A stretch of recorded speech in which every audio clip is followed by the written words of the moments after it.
Okay, so in the last couple days, we've got some really good news coming from China for film. Light Lens Lab, most famously known for creating Leica and other replica lenses, seems to have gotten much bigger ambitions, according to a press release that has come out this past week on January 29th. It reads, "Happy Lunar New Year. We're excited to announce that to celebrate this special occasion, we will begin researching, developing, and producing photographic and cinematic films. Our initial research has yielded promising results. Our first emulsion test indicates that our black and white, T-grain, silver, halide structure research has succeeded. We conducted a test shot using our Seagull Upgrade Project TLR camera. However, the anti-halation layer was not applied to the film during this testing phase. A new anti-halation layer will be utilized for future films.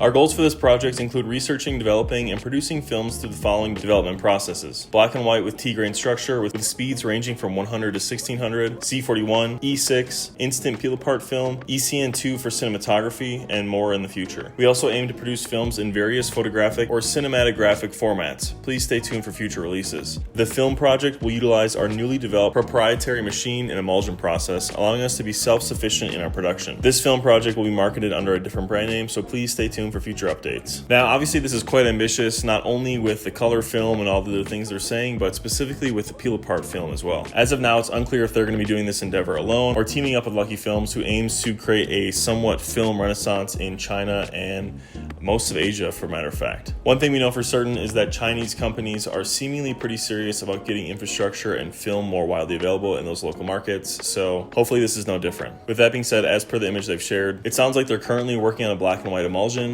which yes, many companies have done and created already, but the more not only practice they can execute when manufacturing film is good, but also seeing a true 1600 ISO film would also be awesome. Light Lens Lab has been very successful with their lenses, and from what I've heard, the build quality is superb, even rivaling some of the Leica lenses themselves, so I would expect the same level of care and quality control when it comes to the creation of their film stocks. They did share some images of the magnified grain structure, which is pretty cool. I don't think I've ever seen anything like this before, which honestly, I don't really know what I'm looking at, but it's just cool to see some actual science behind the marketing. Considering these guys are truly engineers, I'm expecting to see some cool shit as we get closer to these films coming to fruition. They also shared some actual test images from the film. As of now, it doesn't have any anti-halation, which is why you're seeing the brighter little cutie glow in the frame, but as per what they've said before, they're going to be adding some type of anti-halation for the final product. So moving through the blog chronologically here, one thing you're probably thinking is, whoa, a new peel-apart film? Which, yes and no. So as of now, if you didn't know, there's actually a company out there that is currently reproducing peel-apart film.